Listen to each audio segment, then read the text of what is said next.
early as 1928, the communists declared that the racial differences among our people constituted the weakest and most vulnerable point in our social fabric.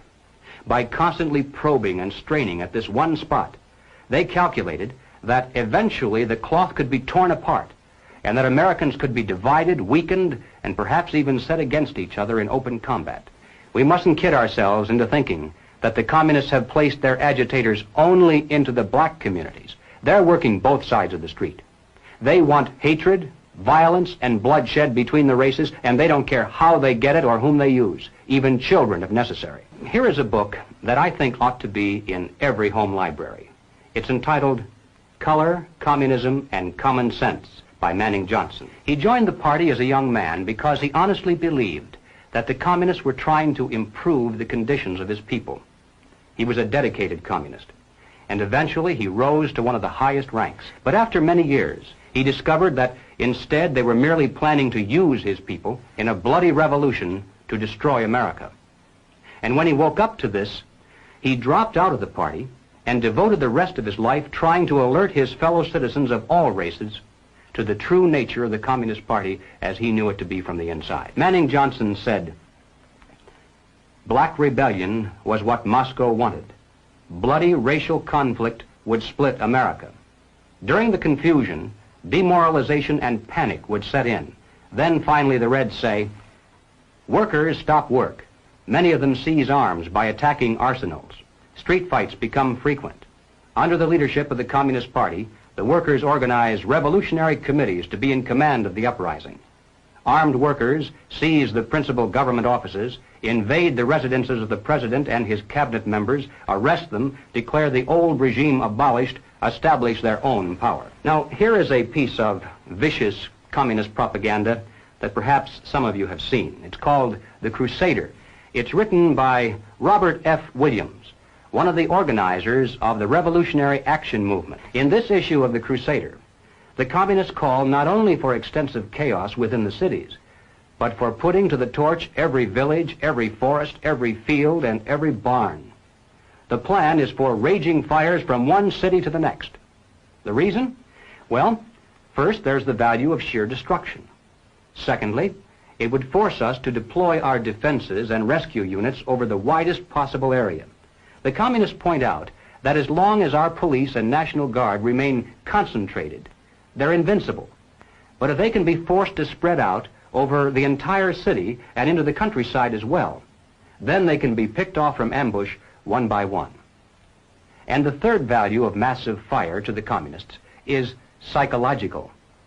The average American, they say, soft and decadent, when he sees billows of black smoke rising from one horizon to the other, when at night the only light he has to see by is the flickering red from flames leaping into the sky, he'll become paralyzed with fear and panic. He'll run away and hide and do nothing to interfere with the guerrilla bands as they strike at the community's power centers.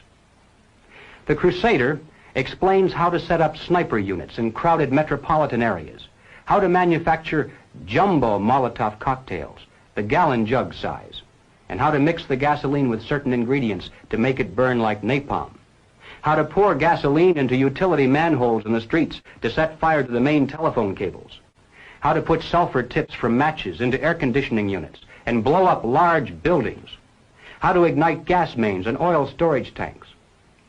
It explains how radio-controlled model airplanes can be used to fly explosive charges over heavily guarded fences into gasoline storage areas or munition stockpiles.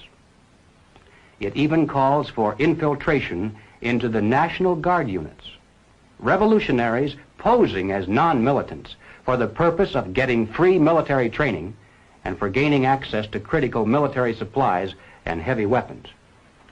And then, finally, Robert Williams says this: any all-out minority revolution must create a state of crisis wherein almost all of the male population would be forced to remain in their homes to protect their property and families. The middle class is very large, but it is not accustomed to deprivation and terror. Because of its affluence, it has waxed soft. It has no stomach for massive fire, blood, and violence. The motive force behind its life drive is its endless pursuit of prestige, conspicuous consumption, and sensual pleasure. A few years of violent, sporadic, and highly destructive uprisings will set the stage for the grand finale. After the stage is properly set through protracted struggle, America could be brought to her knees in 90 days of highly organized, fierce fighting, sabotage, and massive firestorm. Ladies and gentlemen, the plans and preparations for a communist revolution of force and violence are far advanced. The organization behind these preparations has almost unlimited financial resources, and it provides both training and leadership based upon years of experience in many other countries. Our enemies are deadly serious about their task, and it's nothing short of national suicide for us to continue to ignore their plans and their progress. The violent revolution becomes of primary value to the communists to the extent to which it can be used to condition the masses psychologically to accept the non-violent revolution, which is offered supposedly as the only alternative. Hoping to avoid further violence and bloodshed, the public is to be pressured into accepting measures that will move the country gradually and legally toward communism, but without calling it that. The strategy of the proletarian revolution calls for the quiet conversion of our government into a communist regime, but under the banner of socialism. Well, what is socialism? All right, let's define it. According to the dictionary, socialism is a political concept based upon the principle of government ownership and control of property, the means of production, and the avenues of commerce. Under socialism, those who run the government, and the communists are confident that in America they eventually will be the ones who do so, those who run the government will know who is to get something and who has to wait, and that represents control over human beings. What has all this to do with the communist revolution in America? Well, ladies and gentlemen, it has everything to do with it, because the building of socialism is the communist revolution in America. It represents the process whereby our country can be moved gradually toward communism without the people even being aware of it. No matter what grievance we may have, real or imagined, no matter what national problems we may face, the communists seize upon these as excuses to build socialism. They have one and only one solution for all problems: more government, and then more and more until it's total government.